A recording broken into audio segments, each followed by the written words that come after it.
Hello, and welcome to our talk, Accelerating Ambition on Climate Action, How Universities Transform Norms and Inspire Action.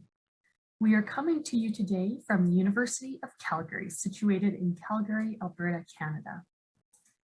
To begin in a good way, we would like to acknowledge the traditional territories of the people of the Treaty 7 region in southern Alberta, which includes the Blackfoot Confederacy, comprising the Siksika, Piikani, and Kainai First Nations, as well as the Tsuut'ina First Nation and the Stoney Nakoda, including the Chiniki, Bearspaw, and Wesley First Nations. The city of Calgary is also home to Métis Nation of Alberta, Region 3. We encourage each of you to reflect on the traditional territories where you live, work, and play.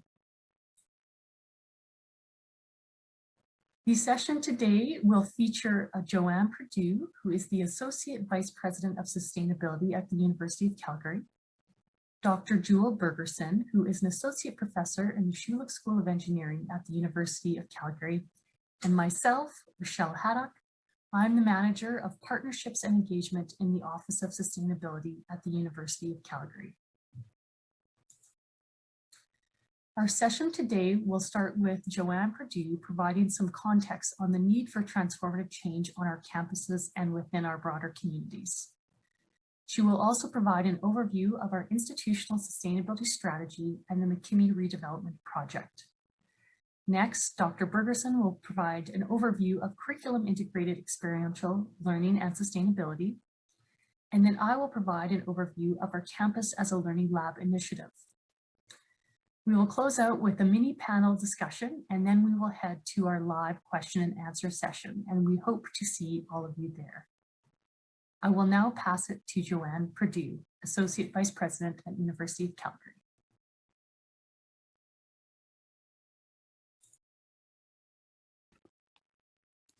Thank you, Rochelle, and hello to all of the participants online today. We are excited that you have joined us to explore the role of universities in accelerating ambition on climate action.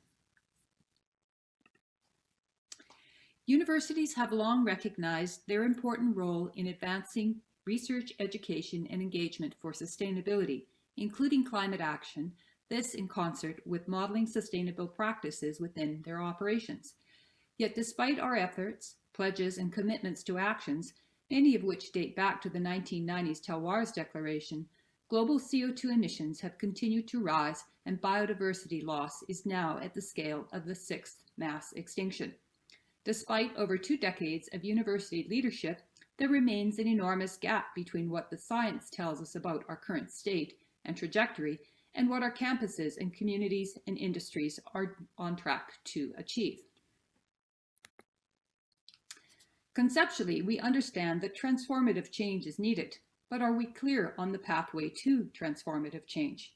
Do we understand what differentiates transformative action from incremental steps that may simply be technological efficiencies that perpetuate our current lifestyles and business models? Patterson et al. In their journal article entitled Exploring the Governance and Politics of Transformations Towards Sustainability highlights that perhaps governance for sustainability transformation entails a dual focus on high-level, long-term transformation combined with an honest recognition of the realities of near-term incrementalism at the same time. That is, a strategy of incremental change with a transformative agenda, where a normative focus on sustainability transformation helps to orient incremental efforts within a broader narrative of transformative change. Our presentation today will overview UCalgary's exploration to date on incremental steps situated within our current outlook on a transformative agenda. Our story is one of continuous exploration, learning, and development. We look forward to hearing your comments and questions with the aim to spur great dialogue and continued learning. We propose 4 ideas for consideration that form a loose theory of change. First, multiple scales of transformation are needed, and each of these requires scaling in and of itself. The individual scale is perhaps the most critical for enabling all other forms of transformation. Here, the focus is on mindset and values, developing core competencies for sustainability leadership, and gaining core knowledge. Further, we must exponentially scale the number of individuals prepared to lead transformation projects. Projects are the practice field. Here again, many campus projects are needed. As projects and individual transformations occur, campuses themselves transform. Campuses serve as learning labs with innovations that are portable to local communities and innovators to help advance community-level projects, which can then be scaled, leading to city-level transformation. City-level transformation aggregated leads to global transformation. Our second idea is that an integrated and transdisciplinary practice model is needed to move beyond siloed incremental responses that do not ladder to transformation and may in fact provide a false positive sense of progress. Third, campus as a learning lab is critical to individual capacity building, and this should encompass students, faculty, staff, industry, and community in order to accelerate change. And fourth, campuses should and can serve as urban built environment transition labs, innovation hubs for climate action solutions that are portable to local communities to help reach city-scale transformation. The University of Calgary's institutional sustainability strategy articulates our vision for an integrated practice model for sustainability. The strategy encompasses 3 frameworks covering education and research for sustainability, engagement for sustainability, and operations. These encompass 4 overarching goals. While each framework has distinct and separate practices, our integrated practice model intentionally fosters connection across these practice fields on campus and with the community as a learning partner. Our framework for engagement, which includes the campus as a learning lab, is the connector across and between our faculty and our operational staff and with our community. Jewel and Rochelle will speak further to CLL and community collaboration later in this presentation. The built environment transition is a critical climate action leverage point. The 2020 Global Cities Emission Report highlights that cities represent more than 70% of anthropogenic CO2 emissions. Further studies highlight that over the next 40 years, Earth will undergo the largest and fastest period of urban growth in human history as population grows, and with a projected 68% of global populations living in cities by 2050. In addition to new cities, we must transition our existing building stock and cities. Energy and carbon flows through every step of this undertaking, from material flows for buildings and infrastructure to ongoing annual operations. Cities are a key leverage point for climate action, and university campuses can serve as built environment transition hubs, innovation labs that demonstrate portable models that, when applied in local communities, help move towards city-level transformation. Today, I will share a short case study that highlights how the University of Calgary is working towards an urban built environment transition lab for climate action, applying the concepts of integration and campus as a learning lab. We released our first climate action plan in 2010, and in 2019, we updated this plan. Our commitment is to reach carbon neutrality by 2050 with a 50% reduction in 2030. As a large campus in a cold climate with over 150 buildings, this is a significant challenge. The 4 focus areas of our climate action plan include decarbonization of our district energy system, green power, existing building energy retrofits, and new building innovations. Today, I will focus largely on the new building innovation portion. For many years, the University of Calgary has developed new buildings and major retrofits under the LEED Green Building Rating System. Most of our projects have achieved at least LEED Gold certification, and we also have 2 LEED Platinum projects. The update of our climate action plan, though, highlighted that we needed to go further, and so within new buildings and major retrofits, we are now striving for zero carbon building certification. The McKimmie complex shown on screen is our first zero carbon building project. McKimmie is a $280 million project comprising 33,000 square meters and includes both the retrofit of the former library tower, which you can see on screen, as well as the rebuild of the connecting Hunter Hub Commons. We are very proud that last year we received Zero Carbon Building Design certification from the Canada Green Building Council, and that currently this is the largest project to date certified zero carbon building design in Canada, and one of only a handful of deep retrofit projects earning zero carbon certification. On full project completion in 2022 and following a full year of zero carbon building performance, we will apply for certification for operations. This slide highlights the McKimmie Tower before, during, and post-construction. One of the key early decisions for the project was whether to retrofit the existing building or to take it down. Guided by the goals of our sustainability strategy and climate action plan, together with data that was provided to us from a Campus as a Learning Lab project that undertook a life cycle assessment of demolition over retrofit, we made the decision to retain the existing building and undertake a deep building retrofit. This entailed stripping the building back to the original concrete structure. This decision saves substantive embodied carbon inherent in the existing concrete structure, while avoiding prospective embodied carbon through new materials that would have been required to replicate the structure. The project utilized an innovative designing out waste approach, with over 90% of the waste that was generated from the whole of the project reused or recycled. The original tower, with its concrete cladding and outboard structure, served as a very efficient radiator to move heat out of the building, not a strong design solution for a cold climate building. The key design concept for the new building was to wrap a warm jacket around the building. The solution was a double-skinned facade that also leverages the unique climatic conditions of Calgary, which experiences significant temperature swings both seasonally and diurnally.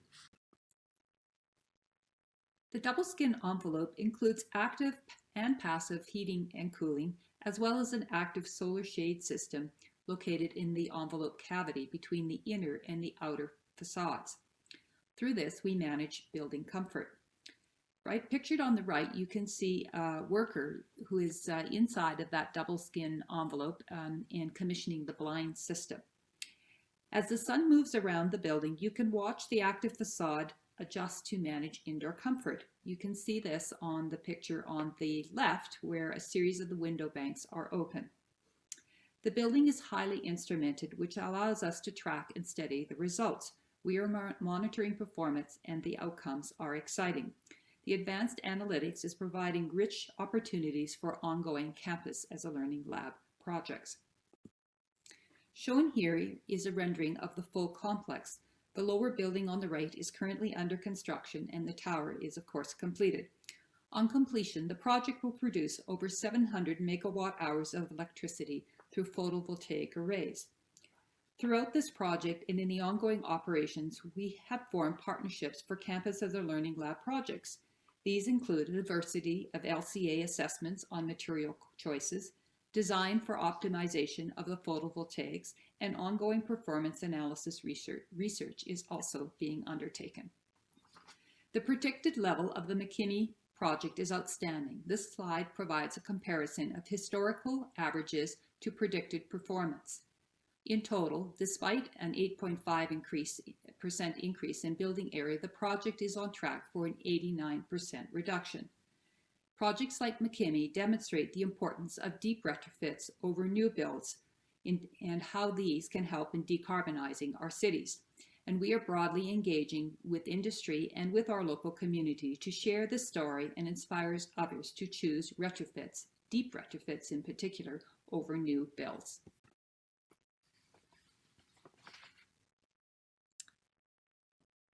Beyond buildings, campus landscapes also provide key learning opportunities for climate action and promoting ecosystem health. In the case of the McKimmie project, the landscape was informed by our campus landscape plan, which in turn was shaped by Itapato, our Indigenous strategy, as well as our sustainability and mental health strategies.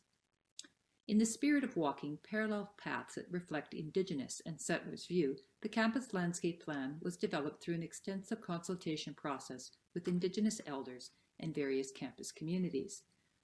This plan highlights that Indigenous peoples' perspective is grounded in their relationship with the land, which is profound and spiritual. It has been said that all Indigenous teachings come from the land.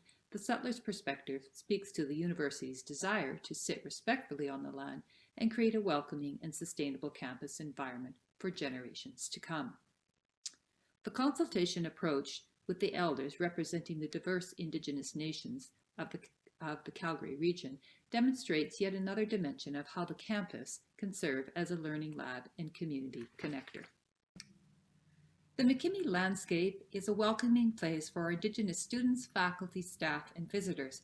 It reflects the regional prairie grasslands and stands in sharp contrast to manicured grass quadrangles often found on campuses. The native prairie grasses also grow deep and extensive root systems up to 15 feet, and these deposit carbon deep into the soil layers. The deep roots and associated microbial life build soil health and helps build resiliency to a changing climate, including heavier rainfall events and overall drier conditions. The McKimmie landscape serves as a learning landscape that reflects the Indigenous view of natural laws and the settlers' view on ecosystem health and ecosystem services. Beyond buildings and landscapes, campuses also offer urban energy system learning labs.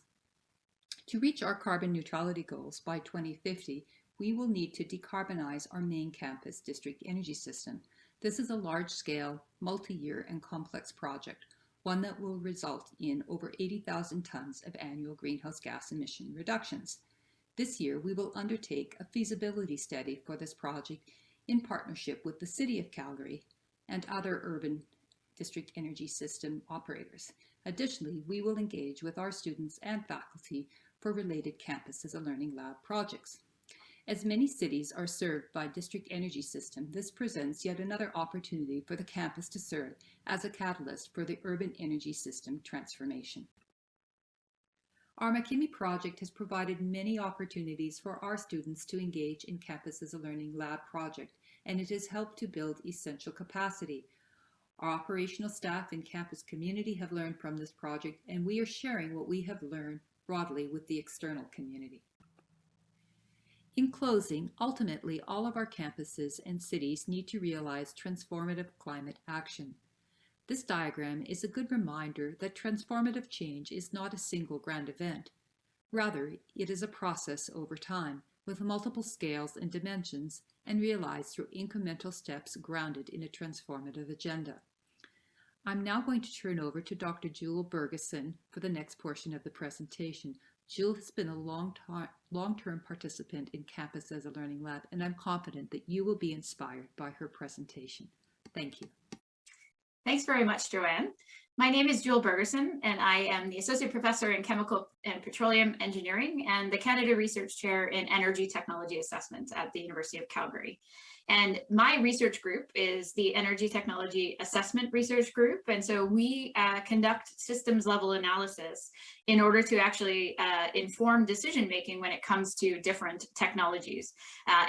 We tend to focus on new and emerging technologies, but very much look across our industrial sectors to look for opportunities to improve both the economics as well as the environmental impacts associated with these types of infrastructure investment decisions. And I've brought a student from the group. Vaidehi Petri is a PhD student in our research group, and her PhD is focused on the built environment. And so she'll be talking a little bit more about her experience in this work. But I did want to highlight that we've got a whole team of students and postdocs that actually conduct research in the space of sustainability, that the output of their research really can be used to help drive better decision making when it comes to sustainability considerations, both on the campus as well as in the community at large. So I thought I could give you some examples of this. And to start with, I just wanted to give a bit of a definition. So the tool that we typically use and develop and customize to specific applications is called life cycle assessment. And this life cycle assessment is basically a decision-making tool that helps you to identify the environmental burdens and evaluate the environmental consequences of a product, process, or service over its life cycle or from cradle to grave. And so the figure that's there in the slide is sort of showing a supply chain associated with a particular product, process, or service. And the idea with life cycle assessment is that you take a life cycle supply chain or full systems perspective when you're evaluating something. And so you start by extracting materials, processing those materials, transporting them, making use of and maybe reusing some of the products through to the disposal of unwanted residuals. And so we conduct this research in engineering to actually evaluate different products, processes, or services, and then can help to identify where there might be some economic and environmental sustainability related trade-offs associated with different decisions that could be made. And so, as I said, we do research in this space for emerging technologies as well as existing technologies related to different infrastructure choices. But we also have this integrated within our curriculum at the University of Calgary. And so we actually have a course that is an undergraduate engineering course in life cycle assessment, where we have stated learning outcomes for the students. And so formulating and scoping a strategy to solve an engineering problem. So this is basically helping to pull together a lot of the fundamental knowledge that they're developing throughout their degree, and then try to apply it to a real world problem. And the idea here is that they're really applying it to evaluate the environmental and economic impacts associated with different decisions that we could make in society, and then communicate those results to actual decision makers. And something that has evolved as part of this course over the last few years is actually looking at problems that are actually related to the campus in some way. So either it is decisions that the facilities group on campus have to make about our energy system and supply and things like that, or they're related to decisions that students and faculty need to make on a day-to-day basis. And so these projects are real world problems that actually can inform decisions and better decision making on our campus. And that's really shifted the perspective of the students. The students really enjoy seeing that they're actually doing something that is connected to the real world, and that the outcome of their results could actually inform better decision making that actually influences their day-to-day life as well as the life on campus. And so that's been a really exciting development, and embedding these types of sustainability considerations into these real world problems and giving undergraduate students access to this experience has really sort of made this course really exciting, and we see that with the popularity of the course in terms of the number of students that we've seen come into this program. And so just to give you a couple of examples, the project is a big component of the course, and so we really get them to spend time carving out and structuring a research question related to this. Oftentimes we work with the facilities group to collect data and then present the results back to the facilities group in order to help them with decision making. And so these are just a few examples of sort of campus level decision making projects that we conducted as part of the class. And so the first one is the assessing solar thermal potential for the campus itself for residential buildings, looking at potentially using biomass instead of the natural gas we're currently using for our cogeneration system, looking at electrifying the campus fleet of vehicles, and then lastly looking at lighting retrofits and the impact that they might make in achieving some of the sustainability goals of the campus itself. A second set is just a few examples about individual decision making that happens with people that are on our campus on a regular basis. And so one question that the students posed was, should they be reading their course notes through printed paper copies of the notes, or should they be using a tablet? And what are the system-wide impacts associated with doing that? Another example is the use of bottled water versus aluminum reusable bottles. Is that something they should really start encouraging their fellow students to do in terms of the magnitude of the impact that that has versus other activities that they participate in on a day-to-day basis? The last one was looking at food products. And so the different types of options for protein that you might get on the campus. So beef, chicken, pork, and eggs was one example of a project, and trying to inform the student decision as well as potentially informing the decisions that the campus makes in terms of offering different types of food options on the campus. And so those are just some examples of the projects that the students really got excited about and worked with our campus facilities and sustainability group in order to actually inform and test out the results for the decision makers that would be influenced by this kind of research. And that's my perspective, is that I really did see that transition in terms of the excitement level when we actually started looking at real world problems that are close to home in terms of the campus activities. But what I wanted to do was also introduce Vaidehi, so she can speak from her perspective as a graduate student in the research group doing research in this space, but also as a TA for this class. So she's been instrumental in helping support the undergraduate students as part of this, this undergraduate course. I'll turn it over to Vaidehi. Thank you for the introduction, Dr. Bergerson. I think currently the discussion on tackling climate change is largely based on technology and not as much on the behavioral and infrastructure changes. And as a teaching assistant for the life cycle assessment course taught by Dr. Bergerson, we provided the students with various project topics that were based on the 1.5 degree lifestyle report. So this 1.5 degree lifestyle report demonstrates that changes in consumption patterns and dominant lifestyles are a critical and integral part of the solutions to address climate change. The projects that were provided to the students were categorized as design projects and lifestyle projects, and the distribution or the distribution between the students for the two categories was approximately 50-50. So half of the class went with design projects and half of the class went with lifestyle projects based on their own interest.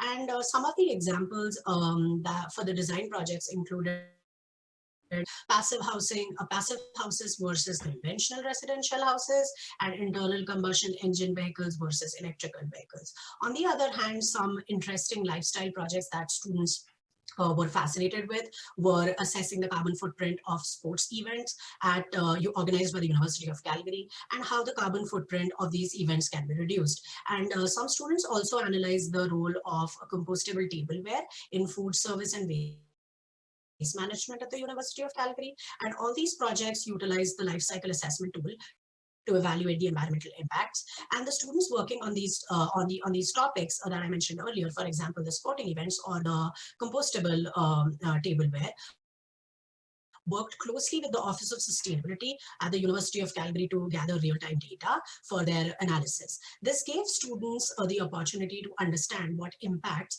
for example, an ice hockey event organized by the University of Calgary will have on the environment in the real world or in real time. And the students were fascinated by the results they obtained, and therefore they showed further interest in finding ways to reduce the environmental impacts associated with their projects. We also provided the students with basic tutorials on the working of OpenLCA software, which is an open source LCA software for their analysis. And however, some of the groups actually went out of their way and they explored other software like Athena Impact Estimator, which is a building impact estimator software, and utilized it in their projects. I would also like to mention that around the mid of their coursework, these students faced an in-person to online transition due to a global pandemic. However, they went above and beyond to learn the concepts of sustainability and applied it in their curriculum and projects. I was very inspired with how students were so keen on learning the concepts of sustainability and applying it to their own to the real world and to their own life, and they I personally think that they thoroughly enjoyed working on these projects. Moving on to the McKinney Tower redevelopment project. I have had the opportunity to conduct life cycle assessment of McKinney Complex. And just for the intro, McKinney Complex is a building that houses classrooms and offices at the University of Calgary. Few of the characteristics that I think that set this building apart from its counterparts are double skin facade. So double skin facade basically is a glass curtain wall hung off the existing concrete structure, and it helps in preheating and pre-cooling air in the cavity for use in the building. There are a series of robotic operators controlled by the building automation system, which open and close to ventilate the building. So what happens is they function based on the amount of heat built up in the cavity between the two skin facades. So when the conditions are right, the interior skin will open to allow natural ventilation into the perimeter spaces of the building. There's another characteristic, which is that this building has reused the core concrete structure. So the existing core concrete structure was reused, which thereby avoided CO2 emissions associated with demolition and concrete use for reconstruction. This concrete structure is also exposed, which acts like a thermal mass and nighttime air flushing, which will reduce the energy consumption of the building. Another important characteristic is sustainable landscaping. So the landscape incorporated for this around this building is a natural prairie grassland to address the issue of climate change. And the sweeping walkways connect the building entrances together, and they form ridges that allow areas to collect melted snow and rainwater. Pointing out to rainwater, this building also has a rainwater harvesting system. So they have a 150 cubic meter water reuse system on the basement level. So the rainwater and the runoff water is collected, it's filtered, and it's reused for flushing toilets and urinals throughout the complex. This innovative feature, I think, will substantially minimize the energy and environmental footprint associated with water use on campus. So why is this building termed as net zero? So as we know, net zero building is a highly energy efficient building that produces on-site or produces carbon-free renewable energy to offset the annual carbon emissions associated with building operations. The roof on this building will be covered with solar photovoltaic panels, which will produce more than 600 megawatt hour of carbon-free electricity each year. Therefore, I think this cutting-edge innovation makes this complex the most energy-efficient university campus building in the entire Canada. And this is the reason I'm very excited to conduct the life cycle assessment of this building. Moving on to the project, which is a part of a grant received by the Office of Sustainability from the Government of Canada to advance the United Nations Sustainable Development Goals. As a part of this funding, graduate students are encouraged to engage in experiential learning and applied research that advances the Sustainable Development Goals at the University of Calgary. So as we know, Sustainable Development Goals are a collection of 17 interlinked global goals designed to be a blueprint to achieve a better and more sustainable future for all. And the McKinney Complex Redevelopment Project covers the essence of various sustainable development goals, such as Goal 9, Goal 11, Goal 12, and Goal 13. However, it specifically helps in advancing Goal 13, which is climate action. And to advance the Goal 13 at the university level, the Office of Sustainability outlined a project on the life cycle assessment of McKinney Complex redevelopment, where I will quantify the reduction in life cycle impacts compared to a baseline building to support the LEED certification of the McKinney Complex. I'm very excited to be working on this project, as this project is very different from a typical master's or a PhD thesis project. Generally, thesis projects are not live projects. Therefore, there is a lack of real-time data, engagement with community, client, and businesses. Along with being a live project with all the real-time data, this project also enhances the Sustainable Development Goals and provides an exposure to cutting-edge technologies, which makes it more interesting. I'm sure Dr. Bergerson is excited to find out the results of this project. Am I right, Dr. Bergerson? You are, Vaidhi. I think it is that really nice confluence between giving students training and exposure to these things, as well as actually seeing the impacts of this and demonstrating to Canada that the U of C is a leader when it comes to achieving sustainable development goals. And so very exciting indeed. So thanks, Vaidhi. Great, and then I'll just give one last example of a project that we've worked on. So this is actually in collaboration with the City of Calgary. And so this is extending sort of some of our training and our development and our projects to actually look at community issues. And so this is a collaboration with researchers at the University of Leeds and my research group at the University of Calgary. And we had students and postdocs on both sides that were part of this project and engaged with the City of Calgary. And so this was looking at how the city might actually achieve climate targets that have been set, looking at both the economics as well as the climate impacts associated with different strategies for achieving that. And so, you know, one of the results of the project was to look at these potential future emissions over time. And so it's megatons of CO2 that are emitted annually from the 2015 timeline to the 2050 target. And you can see that there's lots of different paths that we could take. And part of this project was to evaluate technologies and strategies to see which of these, you know, would help achieve the climate emission reduction targets as quickly as possible, but also would actually be in the economic interest interest of citizens of the city of Calgary. And so a really exciting project that really fed into the decision making at the city level, but also allowed for students and postdocs to be exposed to these types of decision making processes and how their analysis can actually help support better decision making. So just another example of those experiential learning opportunities.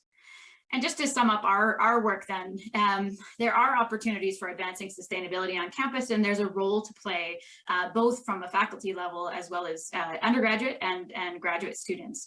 And so the research projects that we talked about really can contribute to the training as well as the actual application and decision making on campus, and that we've seen at different levels, and that the appreciation and the training that the students get really empower them to become sustainability leaders when they actually leave the campus and go into the workforce.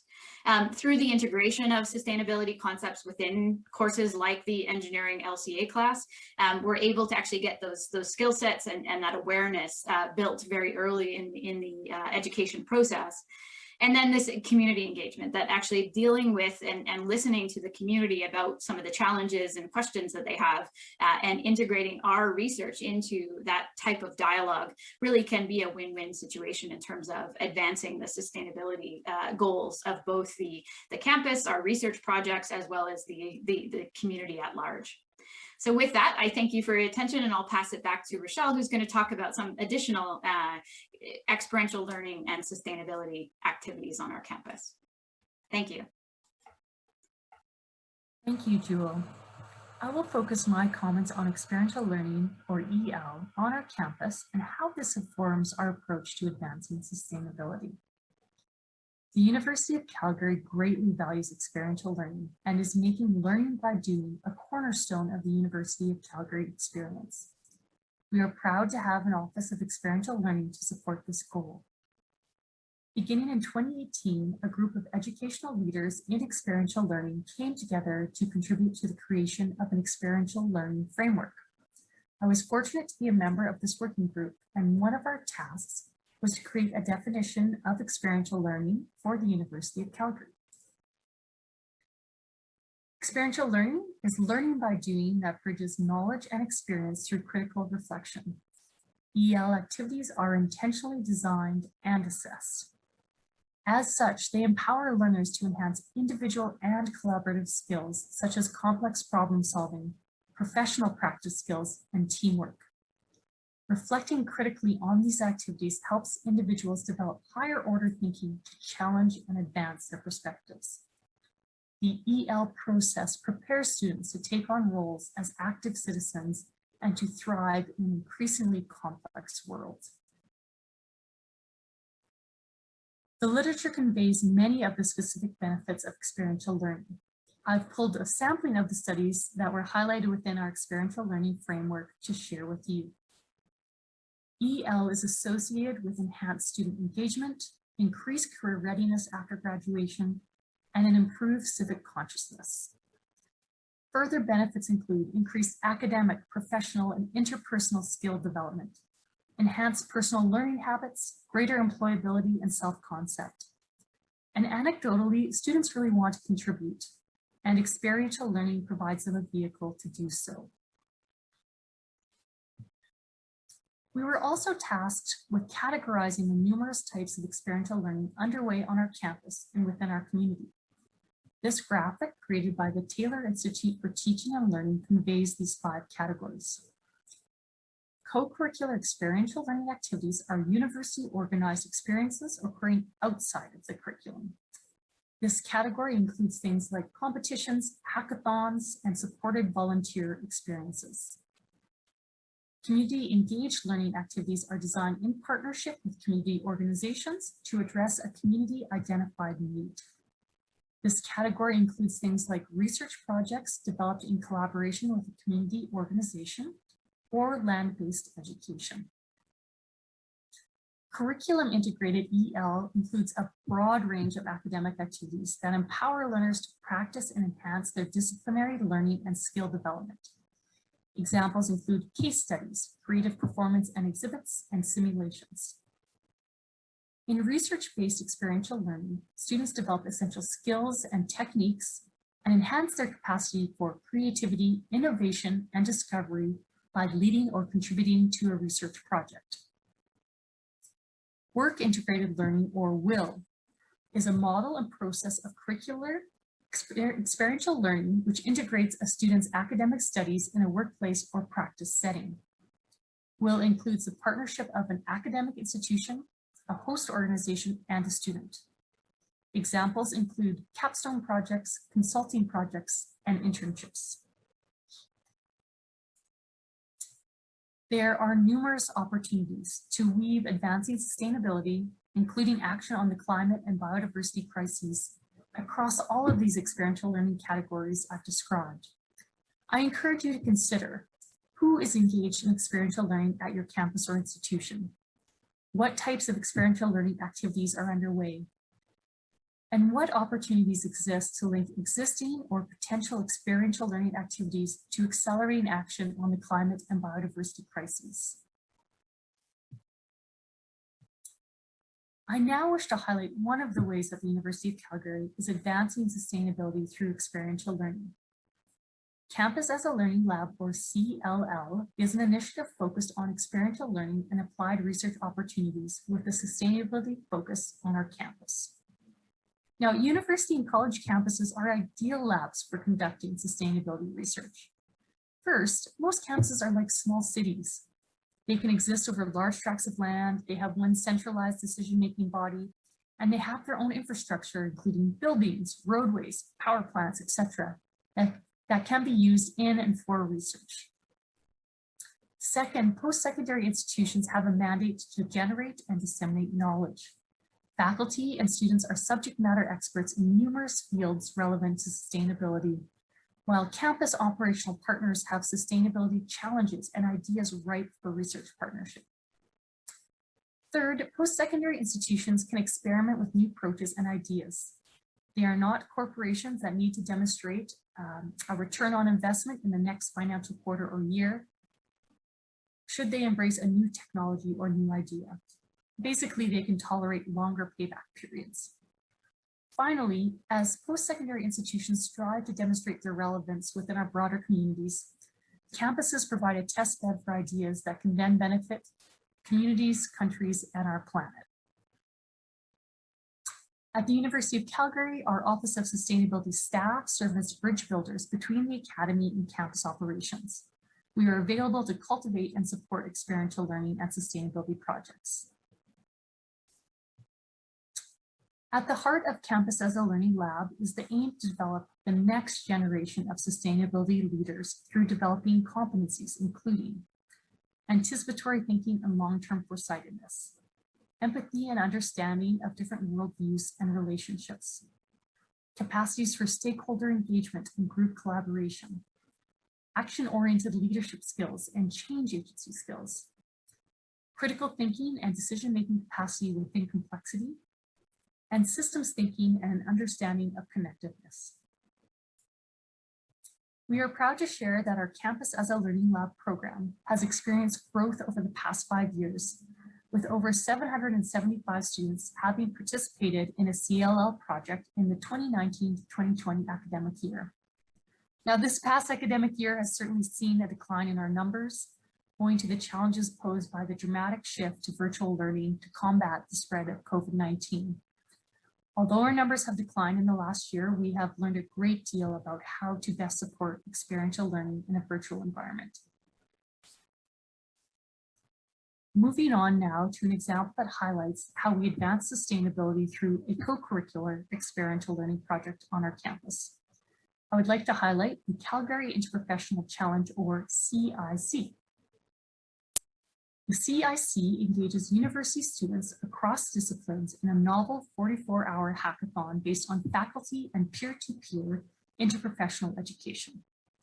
CIC uses short introductory talks on problem solving in different faculties, a series of workshops, and expert mentorship from university faculty, relevant specialists, and entrepreneurs as its core curriculum. We saw the opportunity to weave sustainability into this annual hackathon.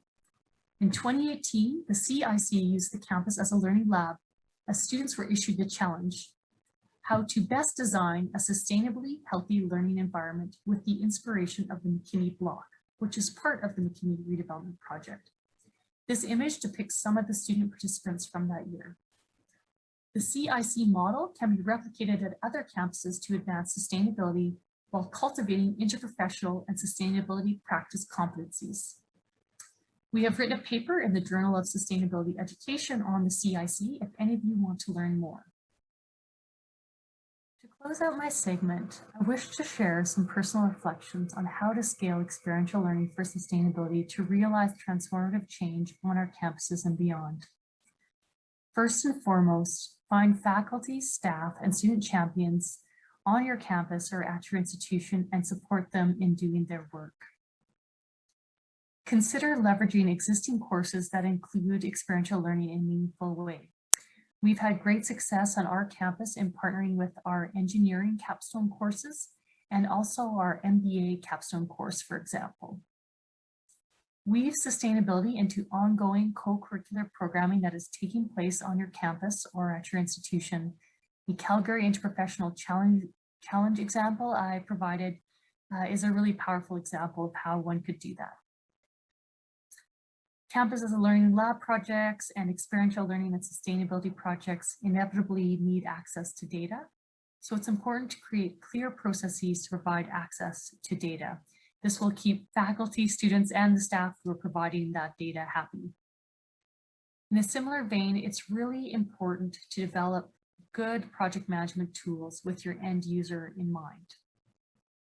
These tools can help to manage expectations, ensure projects are completed on time and potentially on budget. Storytelling is an incredibly powerful approach to generate support and momentum for experiential learning and sustainability projects. So I strongly encourage you to tell your stories. It's really important to archive past projects in a way that enables other faculty, students, and staff to build upon the outcomes of those projects. We've learned that it's really important for those projects to be discoverable through an internet search. We've partnered with our libraries and cultural resources to use their PRISM database as a way to do that. A very powerful way to support experiential learning and sustainability is to secure funding that can support students and other partners in engaging in experiential learning and sustainability. And finally, build upon the work of others. I was really honored to be one of the co-founders and now co-chairs of the Campus's Lab Community of Practice. It was established to enable the sharing of information and best practices across universities engaged in experiential learning and sustainability, and to foster collaboration between campuses. If any of you would like to participate in our community of practice, feel free to reach out to me. We will now transition to our mini panel discussion.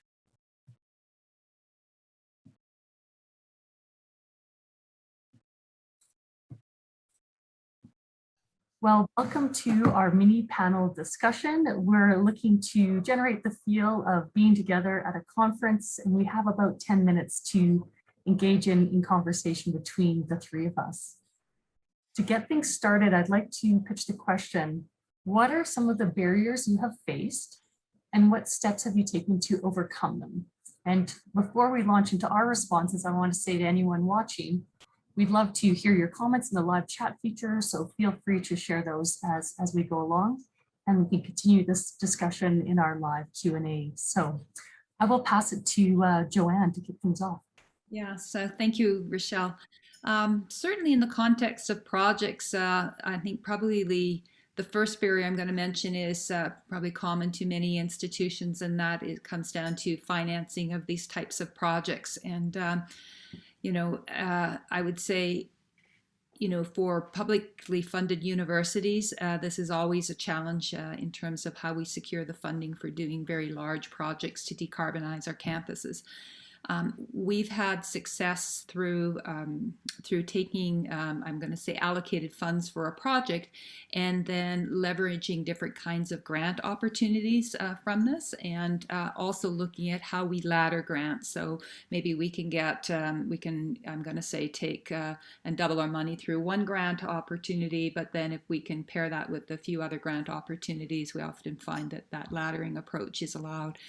And so what we find is that we get maybe funding for kind of the base part of the building, and then that going over and above to, for example, achieve a zero carbon building, there is a cost associated with that. And so that's that incremental piece that we're trying to fund. There is a payback period for that. So I know, for example, with the McKinney project, the incremental cost of getting to net zero had about a 20-year payback.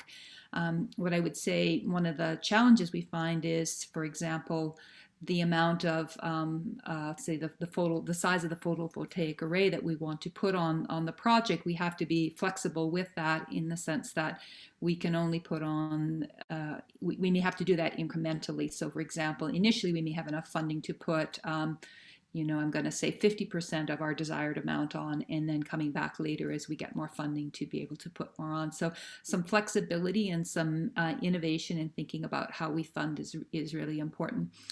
The second barrier I'd like to highlight would be, is sort of related to the people side of things, and that is kind of this idea of risk aversion. And I would say on many projects, just speaking more broadly about whether that's in the context of climate or more broadly on other sustainability pieces, is that people get comfortable with the way that they're doing things. And, I'm going to say those incremental steps, those smaller steps, they're kind of willing to kind of take those first steps, but those bigger, more transformative pieces, there's a risk aversion to that. There's a lot of unknowns. And so, how do you help people to, I'm going to say, walk forward in a way that they have confidence? I mean, you have to really take the time to understand what are the worries that people have, and then how can we address those.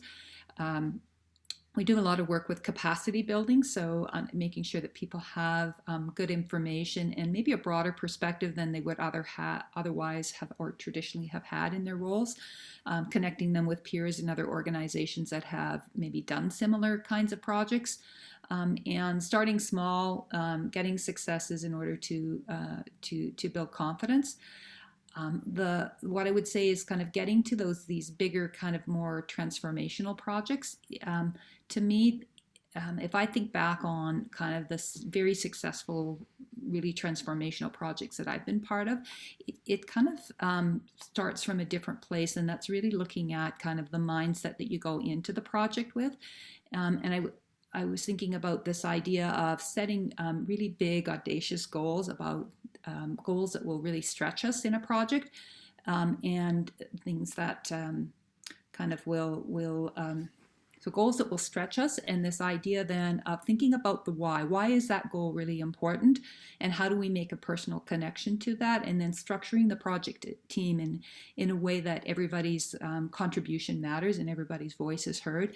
And I was just thinking about just a quick story here of I had a call a few weeks ago to kind of reunite a team from a project that I did about 25 years ago, and it was such a it was so exciting to get that email to say that they wanted to get this team together again. And we spent an evening on the phone discussing what made that project so special. And that's what we came back to, is this idea that these goals that stretch us, that are aspirational, that are, that create projects that really matter and that are transformational, and then kind of structuring the team in the right way to get those outcomes. It takes a bit more time up front, but it allows you to accelerate later on in the project, and that kind of speaks to that idea of you go slow to go fast. Lovely, thanks, Joanne. How about you, Jewel? What are some of the barriers you faced, and what steps have you taken to overcome them? Yeah, thanks, Rochelle. And I think, this is synergistic to what Joanne was talking about, but I'm coming from the academic perspective. And I think that, the biggest barrier I would characterize is cultural, right? And the working between academics and your group in sustainability and facilities in general. We work differently, right? And we work alongside each other, and we're dependent on each other to be able to do what we're doing. But the conversation between our groups is we have to take some time in order to actually get on the same page in terms of, thinking through a project. Touching on the funding aspects, we look to different places for funding the research side versus investment in capital and other things on the campus. And so, it's taken quite a bit of conversation. The three of us have talked quite a bit over time and really gotten to know what's needed on either side and how to facilitate that. And we've had, a few trials and a few things have worked and a few things haven't worked, right? And we learn from that and build on that in order to figure out how to do it better the next time. And so I think that that's part of it. I think also, getting students involved in these kind of projects. We always want to bring them along and get them that experiential learning activity, but that takes time, right? They need to get up to speed on all the methods and tools that we're going to be applying as part of the research, but then also understanding you as a client and interfacing that way. And it's a fantastic experience for the students, but it's not necessarily something that they're already comfortable with by the time they're in their, say, third or fourth year of their undergraduate program. And so that adds a bit of a challenge as well. We're not a consulting shop that will get things done, very quickly and can drop everything else to get it done, right? And that there is quite a bit of learning that's happening as it's going. So building that into the process and making sure that we're all on the same page in terms of timelines and that kind of thing. And then I'd say the last thing is, this risk aversion piece, right? We're in the business of coming up with great new ideas and wanting to test them out and things like that, but trying a unproven technology and integrating that within our cogeneration system on campus might not be in the best interest of everyone on campus, right? It's we don't want to be interfering with day-to-day operations with some of the things that we want to test out. And so there's some thought that needs to happen in order to satisfy both sort of interests in this process, that we do want to test things out and try new things, but we also have a campus that has lots of students and staff on campus every day, and we need to make sure that they're getting the services that they needed. So that would be my characterization. I think, as I said, getting past that is to really just keep the dialogue going and really understand each other's perspectives, what we need and what we can add in terms of value. And as that relationship develops, then I think that culture shift sort of happens. I would say, as I said, we've had some successes, but it would be great to facilitate more of that dialogue. And for those in the audience today, I would love to hear ideas of your experience and ways in which you've had some successes in these kind of interactions. Yeah, all great points, and they resonate really well with certainly the experience from a practitioner side. Rochelle, I'm really curious from your end in terms of that partnership brokering between the academy and our operational colleagues on campus. What barriers would you highlight and kind of strategies to overcome them? Well, thanks, Joanne. Listening to both of your comments, so many things I could touch on. One thing that strikes me is that experiential learning, campus as a learning lab, and sustainability generally, it's all about people. And so to do a campus as a learning lab project, you need students, you need faculty, and you need a partner, whether that's an operational partner on campus or someone in the community. And it takes time to let people know about this opportunity, to show the value to them, and then to build the relationships that you need to make these things work. And I guess one way that we have tried to address this is through coming up with different project management tools that can help set us up for successful projects. So things like project agreement form and timelines really help us to manage expectations for everyone involved, because we need to keep all three of those partners at the table for these projects to be successful and for us to be able to advance sustainability. Thank you for viewing our recorded conference talk. We will now be transitioning to our live question and answer session, and we hope to see you there.